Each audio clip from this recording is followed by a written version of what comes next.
kind of give it a try if you want, just to see how it breaks down.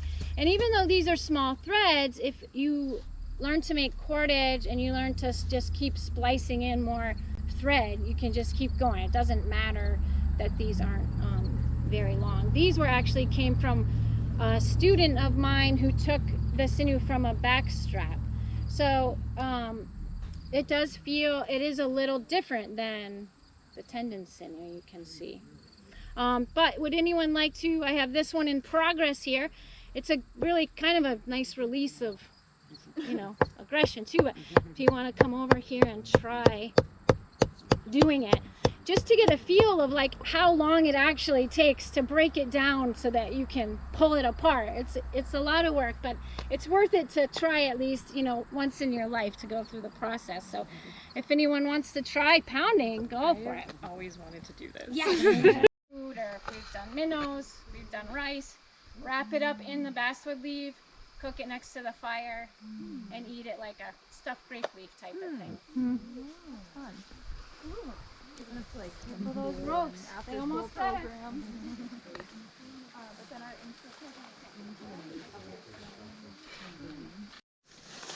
If you have a knife, or we can use the hacksaw, these branches, you know, come off pretty easily with a knife.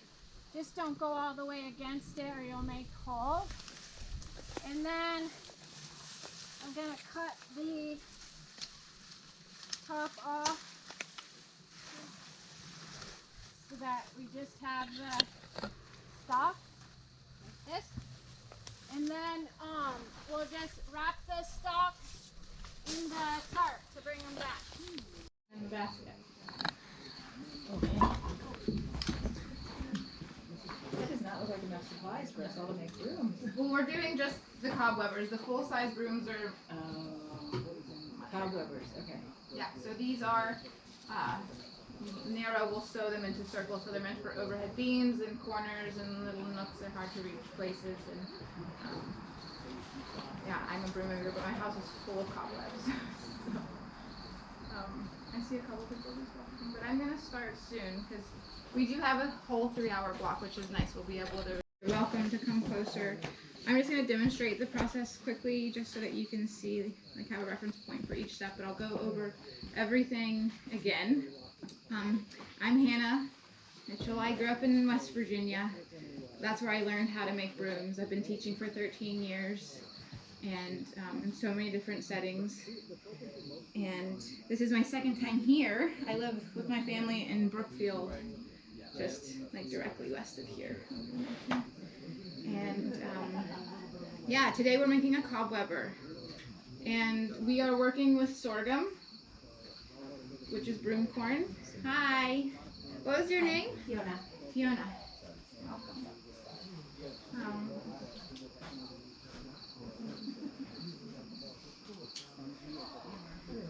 And we are using foot pieces, so this is definitely like the old-timey way of making brooms. They do make machines that hold the tension and all of the different threads, but this method is great for traveling and being able to be with people. I do produce brooms, but not that much anymore. I much prefer this. I would much rather be with people in the making of this tool together. So, yeah. Hi. Yeah, I think there was one more that hadn't arrived yet. Yeah, so I mostly harvest for sticks, buckthorn. Our land is full of buckthorn and it grows quickly and is nice and hard and it's an invasive, so I'm happy to work with that for most of my broom handle materials. There is an apple and a gray birch that made it into this batch as well. So, name to your faces.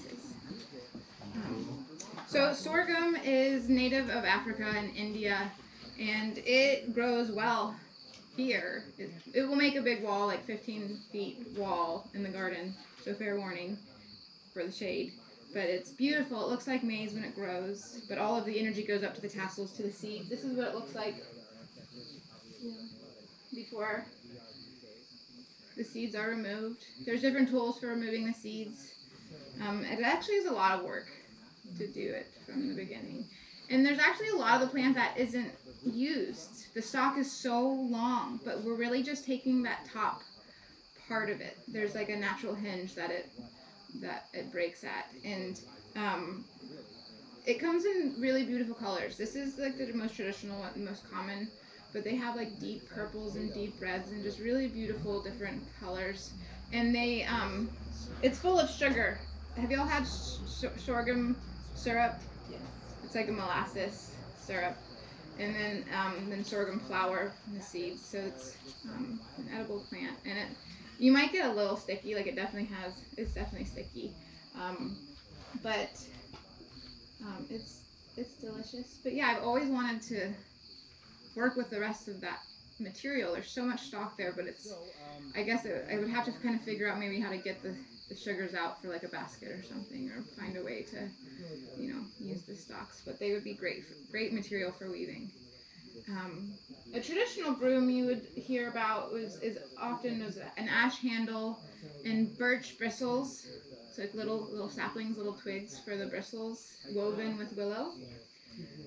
I've woven with saplings of willow, but also the bark. You can carve off little strips of the willow that can be used. There's so many different materials for this. My teacher is from West Virginia. I learned there in the Highlands, and her name is Brenda Harmon.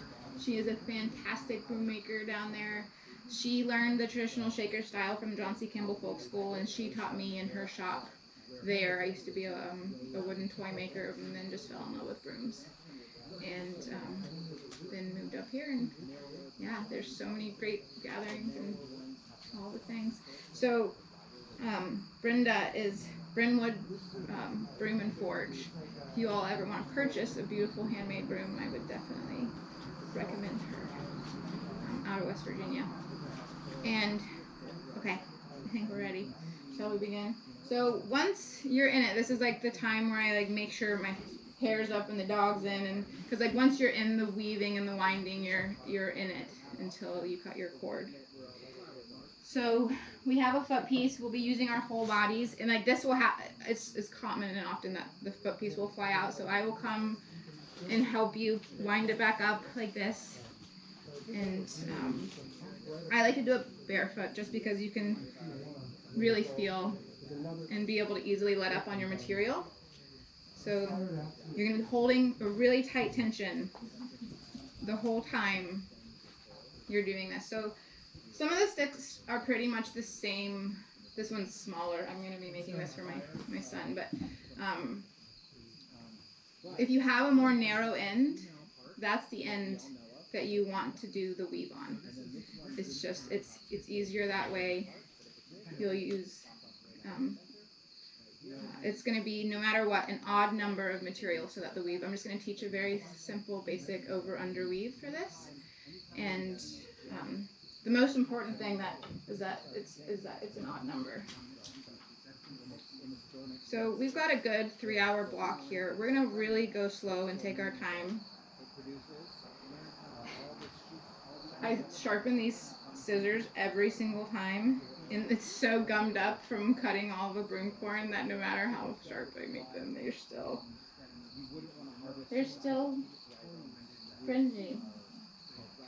So when we start making, we're gonna break off into twos, or at least into a way that we can watch each other and help each other out and ask each other questions and be there for each other in this process, because it can be hard work.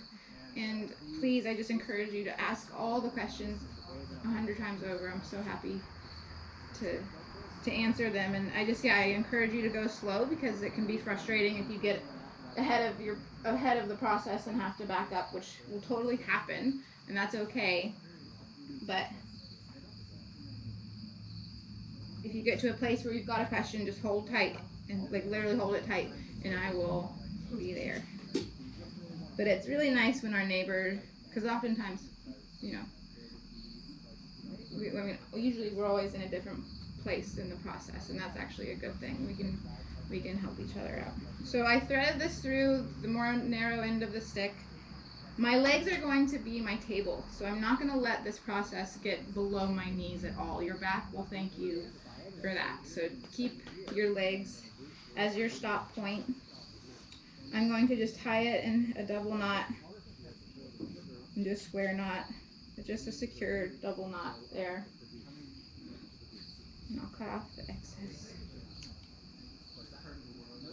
Do you have a hole through the...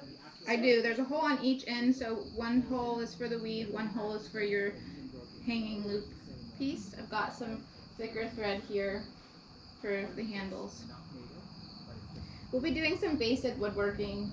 I have done most of the prep work of cutting, cleaning, and drilling in the holes for each stick, but I do have sandpaper and just a beeswax finish after you weave, because if you don't want a slippery stick to weave on. So I always do that part last. So the movement here is turning and pulling, and I have a good right angle. I'm going to go around the stick about 4 times, and you'll be able to hear the tension. This is the broom base. We can have jam session later if you want to. But you really want, like, from this point forward, you're holding this tension tight the whole time. So I'm going to go around about 4 times, and then I'm ready to start putting in my material. So what's worth taking note of here is that I'm laying the piece of thread right where the bristles meet the stalk. So right at that spot is like the sweet spot. And this is the part where I would encourage you to go really slow, because just getting them to lay down in a good way will take time. And so I'm going to add in every single stalk before I wind them all down. And you can use that time to straighten them out. And what's most important here is to lay that thread right at the notch, but also to really pull tight after each inserting of a stalk. So what's happening here is I'm kind of introducing myself to the material. I'm pushing into it, and I've soaked these for about 6 hours, so they're soft and they will start to flare out, and that's what you want. It's going to seem like you need more material than you actually do. So as it starts to flare, it's going to fill in the holes, and the tighter that you can do it, and the flatter that you can get it around, the more secure it will be. So if you add too many, they'll start to bunch up, like bounce up onto the one next to it, and that you don't want that. So I'll just encourage you and continue to go slow and let the material flare fully down.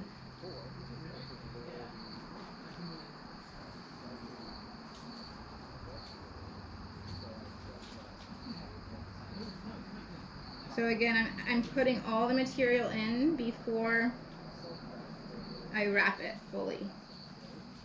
But it's really tight, so I'm just kind of rolling them in. And so you see how there's a hole there? It seems like I need more pieces, right? But I really don't. So as I tighten it, I'm going to start pulling and just shifting these pieces over.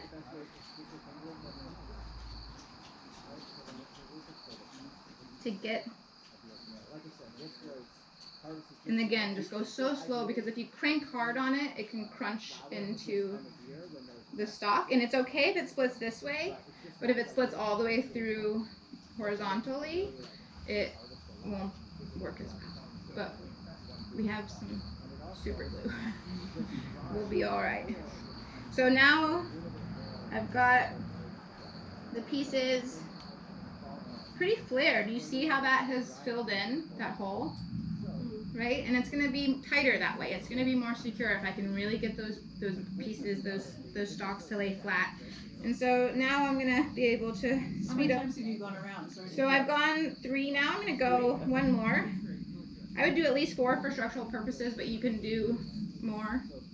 So now I'm ready to weave. So again, I'm going to go slow here, because if we crank back hard, it can snap them. So I'm going to just angle it a little bit, go under. And so an important part here to see is that I'm pulling that stick back up to get the right angle to lay it down. So when I start weaving, if I go quickly, it's going to start weaving in an angle like this. But what you want is to pull it back, pull that thread back to get it to lay flat and straight again for that right angle. So I'm just going to speed up here for time purposes. And so depending on your shortest stalk, depending on the length of your stick, that will decide how far you weave.